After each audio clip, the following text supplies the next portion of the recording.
It was a busy day in Minnesota Vikings free agency. We got like 5 dudes to go over, so let's not waste one more second. Welcome to the Locked On Vikings podcast.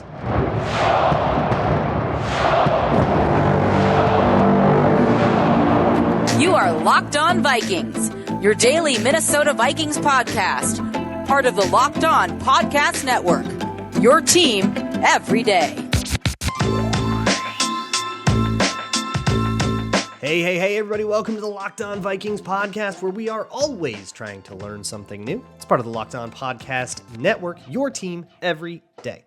And thank you so much to those of you who've listened to this show every single day. You all were prepared for what happened in Minnesota Vikings free agency. You knew the Vikings would spend a lot. You knew there was probably a bridge quarterback coming, and you knew that Kirk Cousins was probably leaving. If you are new here and you didn't know all of that ahead of time, welcome. Hello. Welcome to where the magic happens. You can find the show wherever you find your favorite podcasts, including the SiriusXM app, as well as YouTube or Amazon Fire and Roku. Just download the Locked On Minnesota Sports app on those smart TVs. Today's episode is brought to you by FanDuel. Make every moment more. Right now, new customers get $200 in bonus bets with any winning $5 bet. It's $200 if your bet wins. Visit FanDuel.com/LockedOn to get started. Oh my goodness, we have a lot to go over, and luckily it is Twitter Tuesday. It's a mailbag episode, which means I'm answering your questions, and through the course of your questions, we will touch on just about everybody here. If you're watching on YouTube, there's also a lot of YouTube shorts. You can watch those for like some more individual instant reactions. And if you're more interested in in-depth analysis of each of the new incoming free agents, give me a minute. we will get there. I will do like an episode on Jonathan Greenard, an episode on Sam Darnold, and all of that stuff. But let's get some quick instant reactions via your questions. First one I'm going to answer here comes from Wolvesback, who asks, how much money do the Vikings owe Kirk Cousins? So I think you're talking about dead cap here, because in terms of cash owed to Kirk Cousins or like guaranteed money, there's no Russell Wilson situation. The Vikings do not owe Kirk Cousins any more money. That relationship is terminated, or at least it will officially become terminated when Kirk Cousins officially puts pen to paper on Wednesday. But in terms of dead cap, he will count for $28.5 million on the 2024 cap now that he is actually gone and he is signed with another team. And that's the big news, that Kirk Cousins signed with Atlanta. A whole bunch of people are going to want to know and have asked some version of the question, would you have done it? Or what would you have changed about the Kirk Cousins contract that he signed in Atlanta that would have made you do it or whatever? So here's the deal. And he signs a 4-year deal. 2 of it is fully guaranteed, and it is an average of, I think, $45 million a year. 2 years of that is fully guaranteed, $90 million of that fully guaranteed, with $10 million becoming guaranteed early in the contract in this like vesting rolling guarantee thing that is fully, that's essentially going to be guaranteed. So he's going to get $100 million, and his 3rd year of that deal, very, very likely to see it. Not fully guaranteed, but like he's going to be like a $35 million dead cap hit if he gets cut that year. And I don't see I definitely see the Falcons like restructuring that deal and like extending things. If assuming Kirk Cousins is still playing, he'll be 38 for that season too. So there's no way that the Vikings were going to do that. That there's just no way. And a lot of people super disagree with that, which sure, I respect that. That's valid. I don't necessarily disagree with them as much as you do, but sure, if you think, man, they really should have done that deal, that's super fair. But they were never going. That's not their mentality at all. That shouldn't be your expectation, understanding who the Vikings are. You can critique that all you want, and that's perfectly valid. But they were, I don't think that they were even fully comfortable guaranteeing 2 years, 2024 and 2025. I don't think they were comfortable guaranteeing that. And the Falcons fully guaranteed those and had more guaranteed money on top of it. And he's really likely to see some of the unguaranteed money that they would owe him in 2026. I don't think the Vikings came close here. I think they really I think the Atlanta Falcons wanted Kirk Cousins a lot more than the Vikings wanted Kirk Cousins. And that's the economics of the world we live in. They wanted him more, they get him. And the Vikings now have to figure out what else to do at quarterback. And probably what happens here now is that the Vikings are drafting somebody, which I think that's correct. I think that's the move. Here's the deal with Kirk Cousins: 6 years, not nearly as much success as was expected here. Right? If each of those 6 years were the first year of a rookie quarterback, you'd probably feel okay. If you're like, 500, maybe a playoff game or maybe a playoff appearance. you'd feel like you were doing pretty well with like a young, burgeoning quarterback that's got room to grow. But with Kirk Cousins, it was always, this is a complete thought.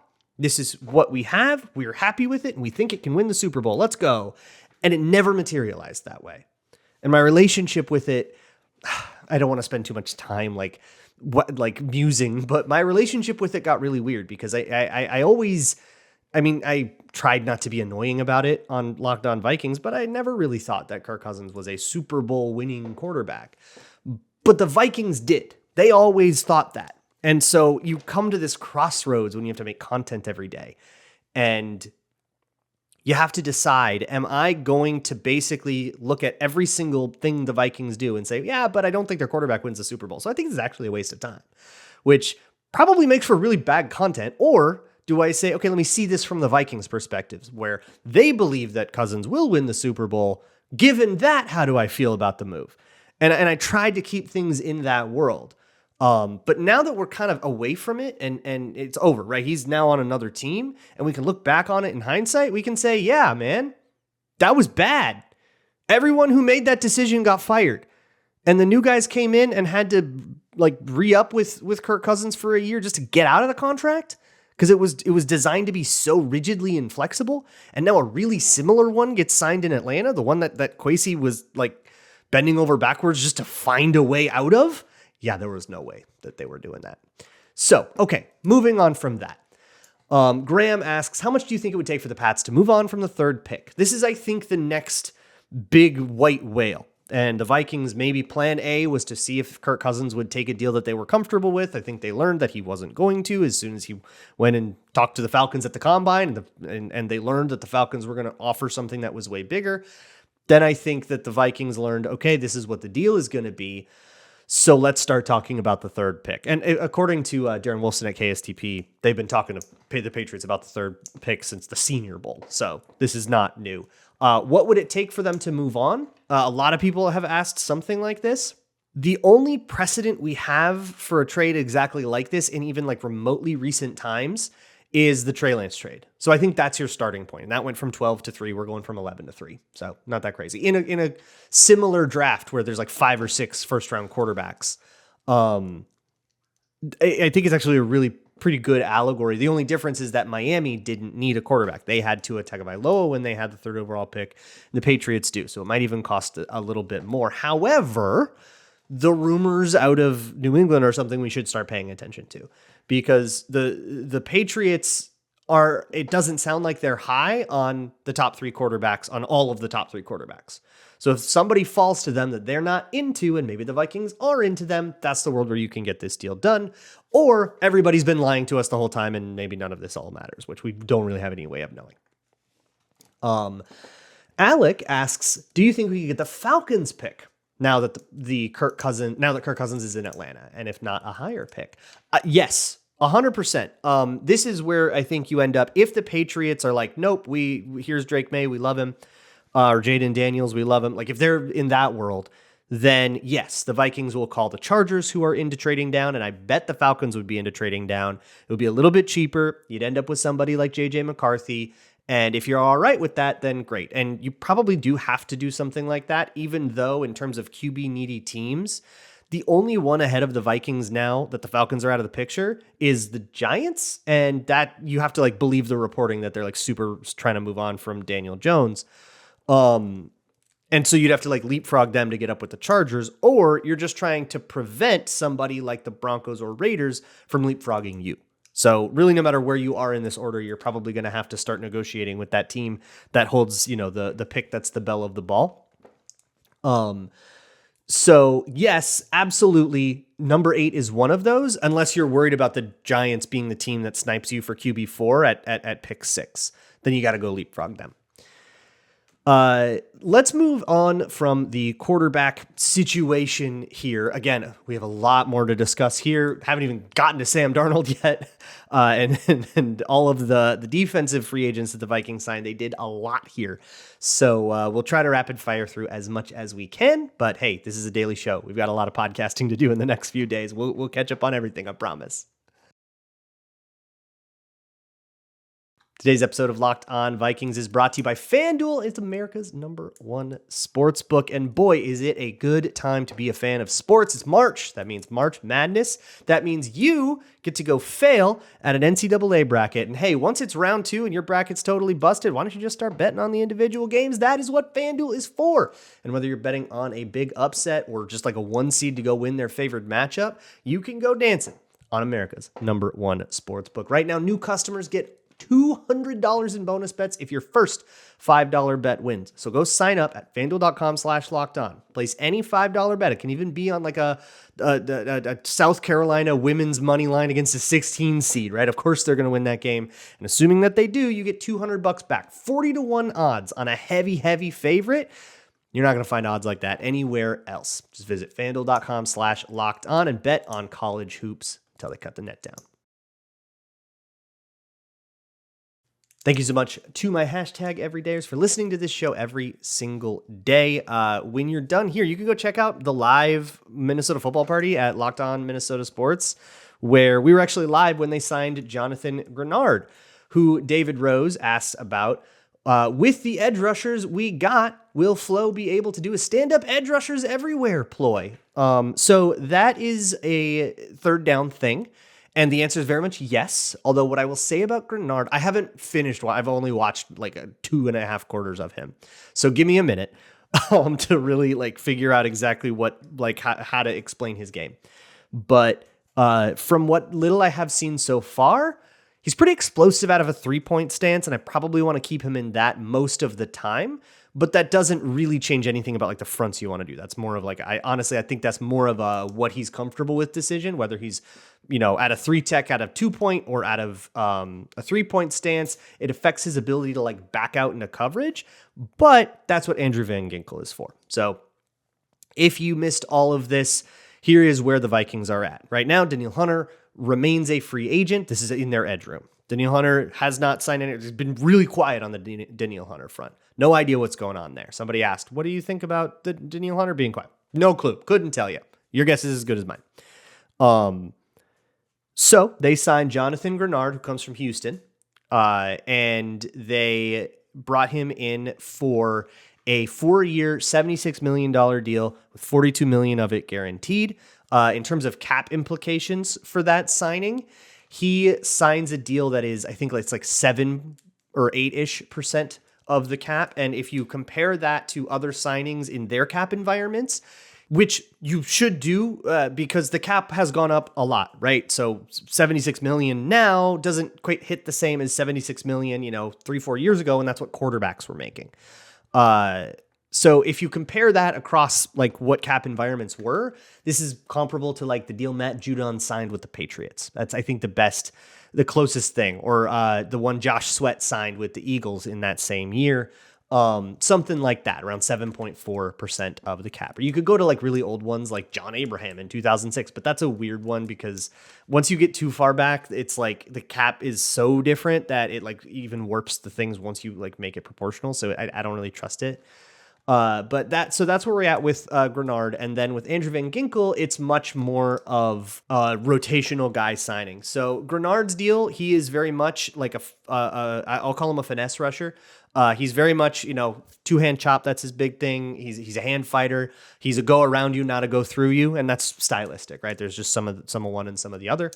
And then Van Ginkel he's a Brian Flores guy coming out of Miami. Flores loves him. Miami fans seemed pretty sad to lose him. And he's very much a hybrid, like linebacker edge rusher type. 3-4 outside linebacker. He's more of a passer. This is not a Micah Parsons situation where he's like a passer and he'll play like off ball linebacker. It's not like that. He is a pass rusher, but he's adept at those like hook zone drops that those 3-4 outside linebacker types need to do when they're in a 3-4. So yes, the answer is absolutely. Brian Flores can do all kinds of weird crap with the front there. Greenard can line up all over the formation. So can Van Ginkel. Very versatile players. It's clearly something that they are prioritizing here. And what that means for Danielle Hunter is probably that he is not coming back to the Vikings. But I only say that probably. I do not know that yet for sure. And hey, it's never over till the fat lady sings, right? Skull and a bunch of numbers asks, what are your thoughts on evening out our spending at edge with the 2 free agents we signed versus giving Hunter the bag, pending his contract, obviously. So yeah, it's $29 million per year for combined for Greenard and Van Ginkel, and Danielle Hunter would have probably been slightly less than that. So if you just kind of call that a wash and say Hunter would have been the same, it's close.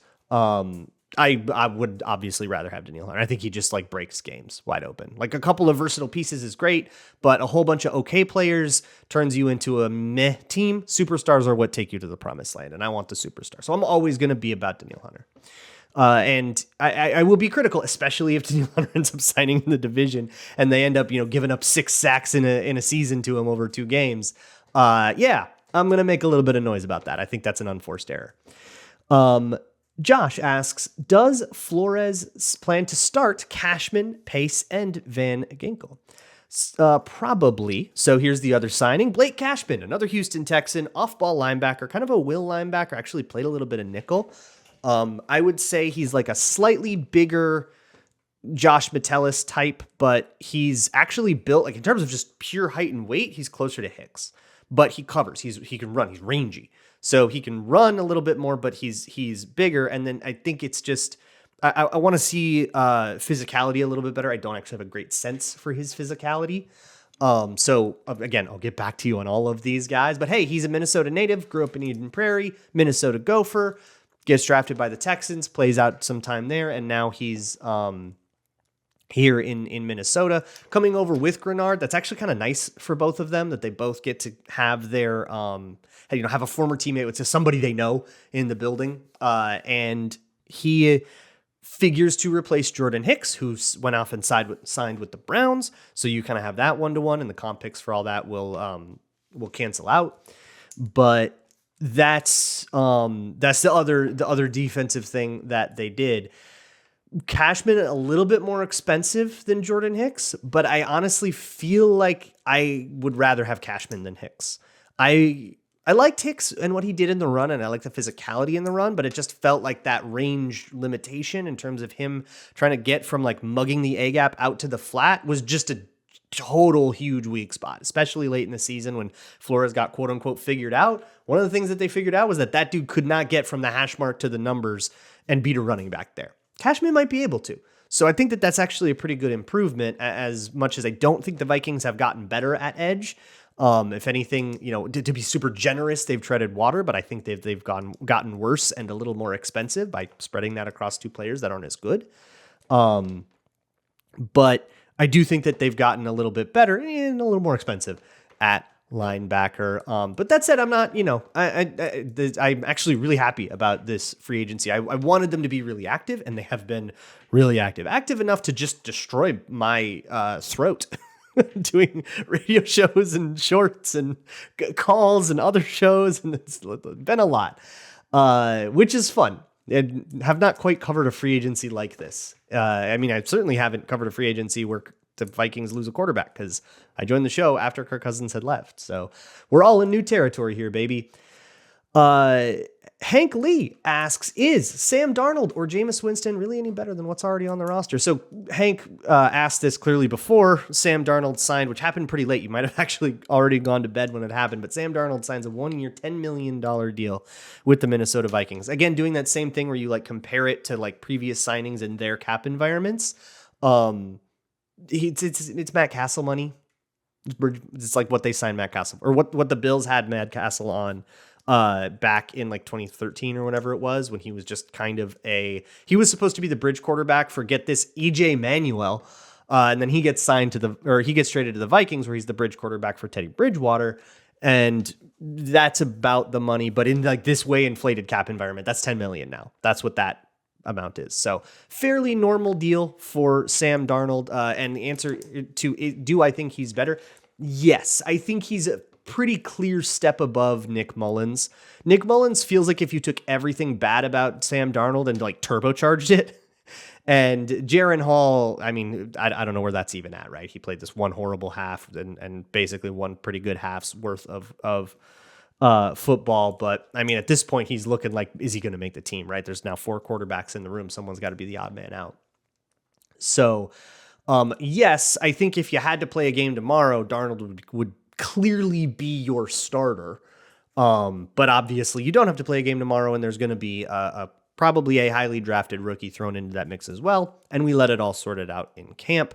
But I think when it comes to like a bridge quarterback, one of the things you have to remember is that it's like a crucial part of bringing a rookie into your organization is having a quarterback that you can get without having to like pay full, Kirk Cousins money for.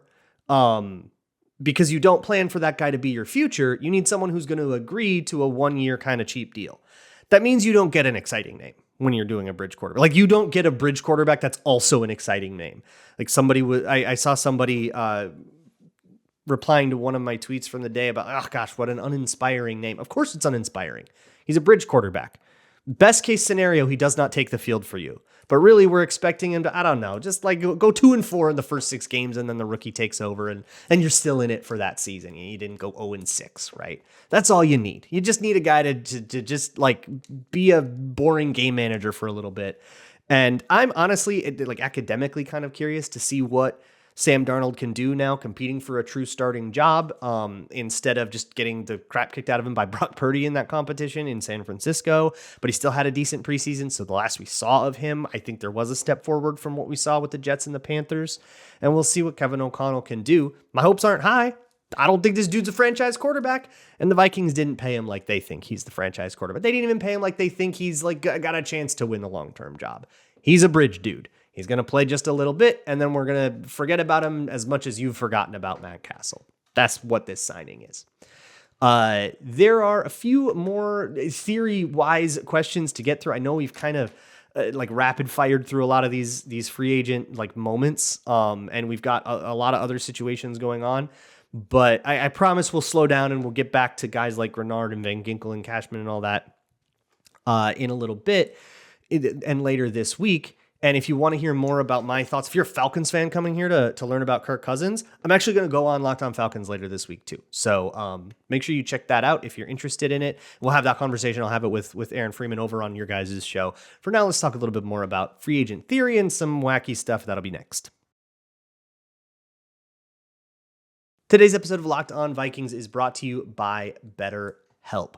BetterHelp is online therapy made easy, and whether you just need to vent about your favorite sports team not doing the thing you wanted them to do, or something more material to your life, therapy can be a great place to either get things off of your chest, or just sometimes it's just like keeping up with the Joneses, and just having a regular person to just kind of like recap your week with, which can be a very like grounding experience, or at least it has been for me, and I've been in therapy for a while.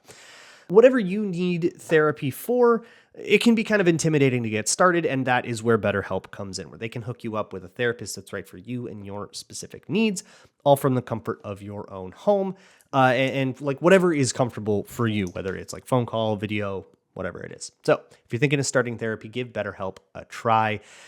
Find your social sweet spot with BetterHelp. Visit BetterHelp.com/lockedon today to get 10% off of your first month. That's BetterHelp, HELP.com/lockedon.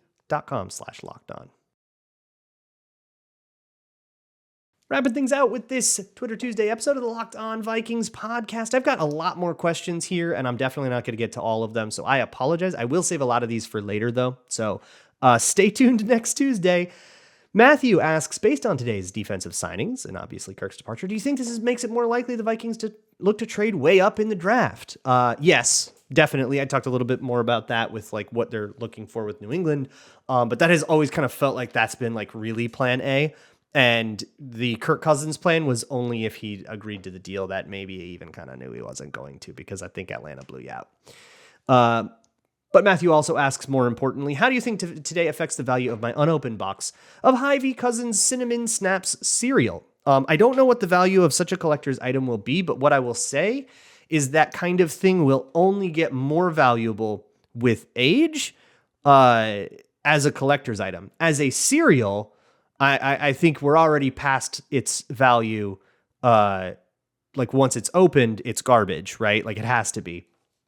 But I got to think that now that Cousins is a thing of the past in Minnesota, it'll become a nostalgic thing eventually, but you have to wait like decades for people to be nostalgic about Kirk Cousins in the same way they're nostalgic about like Tommy Kramer, right? Then that's when the value of such memorabilia will go up. Ryan asks, with how the running back market turned out so far and the heavy defensive investment in free agent, is it likely the Vikings go for a running back in the draft high? So they still have plenty of cap space to go for a running back. And in fact, there have been some rumors that Aaron Jones is actually in talks with the Minnesota Vikings. I think Diana Rossini had this, as did Aaron Wilson. Aaron Jones got released by the Packers. They asked him to take a big pay cut. He said no. They cut him. They signed Josh Jacobs over there in Green Bay. So now Aaron Jones hits the market and he's in talks with the Vikings. That is probably the most likely thing I'm looking at right now. Somebody else, even at Nick Dugan, asks, what's your dream solution and realistic solution at running back at this point? To be honest, with running back, I want somebody. I think my dream is they get a guy, but like there's no specificity to it. I don't think that there's a certain guy that I'm like super salivating over. I would really like Aaron Jones. He finished the Packers season really strong. Obviously, you just have to hope that he stays healthy. There's been a long injury history, and that's not going to get any easier as he gets older. So I hope, you don't buy a ton into him or anything like that, but I do think that would be a pretty cool signing. And it would definitely make me a little bit less nervous about like relying on Ty Chandler for an entire season. I wouldn't feel very comfortable with that. In terms of high in the draft, I don't know if there's any running backs that go high in this draft. As I am familiar with this class, please correct me if I'm wrong, because I haven't looked too deeply into the running backs, but I don't think there's any first round guys, right? Maybe there's like some day 2 guys that you go for, and that's what you mean by high in the draft. And I guess, sure, but they do have like way more important things to deal with, like quarterback, that are going to take priority here. Brad Geist asks, do you think a Justin Fields trade happens before or after the draft? Feels like he would be a fallback plan for a team that misses out on quarterbacks in the draft. Yeah, to be honest, I was always thinking like Field trade can happen imminently. Like it'll happen any moment now. But no, like seeing how the market is shaped out with the Steelers coming off the market to get Russell Wilson and the Bucs coming off the market when they re-signed Baker Mayfield, and now, teams like the Vikings and Falcons. I mean, the Vikings, I don't know if they would ever have been in the market for Justin Fields, just because the Bears, I don't know if they would trade him into the in like elsewhere in the division. But the Falcons being off the market, the Raiders signing Gardner Minshew and ostensibly being off the market, although I don't know if that's necessarily how it should be. It feels like how it might be. So it's like kind of Broncos or nothing. And like, yeah, maybe it's like the Broncos, Vikings, and the Broncos want to go draft somebody. And if they don't draft somebody, then they trade for Justin Fields. Or maybe it's something that happens like on draft weekend in day 2 of the draft, like Josh Rosen style, something like that. Maybe. But yeah, maybe that could be something that happens after the draft, even though in my head, I'm like always thinking of it as a more imminent thing. I think both options are perfectly viable. I actually don't really have a great answer for you on this one. Grill asks, were you also surprised there hasn't been much news about Danielle Hunter today? I don't know about surprised. I don't think I expected this to be an instant thing like I did with Kirk Cousins. Kirk Cousins, I figured it would be like 2 minutes in, and it was like 2 hours into tampering, so close enough. But with Hunter, no, I don't think that I'm surprised that it didn't get done on literally the first day of tampering. If he sits out there on the market until like past the draft and he like Jadeveon Clowney style signs to someone's training camp in, June 22nd, I'll be surprised about that. But I don't think that that's where we're headed. Navy asks, why do we waste money on backup players instead of keeping one of the few good players we have on the D? So I hear this a lot of the time, and I think it's very much a like math question as much as it is a logic question. Somebody's got to be your backup, right? Think about like Blake Brandel, who, by the way, re-signed to a 3-year deal worth, I think, $9.5 million total. So I think that puts him at like $3.6 million a year, which his free agent or his like restricted free agent tender was going to be like 3.15 or something like that. Like he was, that basically is his restricted free agent tender for 3 years. With a little bit of guaranteed money in there, which is basically a we really like you as depth kind of contract. So get used to Blake Brandel being around and like being on the 53-man roster every year. I saw some people say that that's like, oh, that's not starting money, and that's not paying starting money to a backup. That's what backup guards make now. We are in a new cap world every single year. It's just going to go up a lot, and you just kind of have to get used to that. Which is why I like comparing that to contracts from, again, like previous years, we're looking about at rookie wage scale money for like a highly drafted guard. Like if you drafted a guard in the first round, you'd basically be paying them the same like amount of cap burden, like in terms of how it affects your ability to spend on other people. So The other thing is somebody has to be your backup. So you're either spending a mid-round draft pick on your backup guard, or you're spending a little bit of money on your backup guard, but you don't get to roll into a season without one. You got to spend something on them. And it also is, part of a grander puzzle. Ando Skull asks, any ideas for a new intro now that Kirk's gone? You probably noticed the 1, 2, 3 you like that is out because Kirk Cousins is no longer a Viking. And here's the deal. I'm not going to replace it unless something comes up that I really fall in love with, that feels organically like it needs to be part of the intro, but we don't force this. New quarterback, new chapter, new memes. It's time to move on. Eyes front. And if you're really sad that Kirk Cousins left and you're grieving this, that's perfectly fair. But for me, it's time for a new beginning. I will see you guys all tomorrow. And as always, Skull.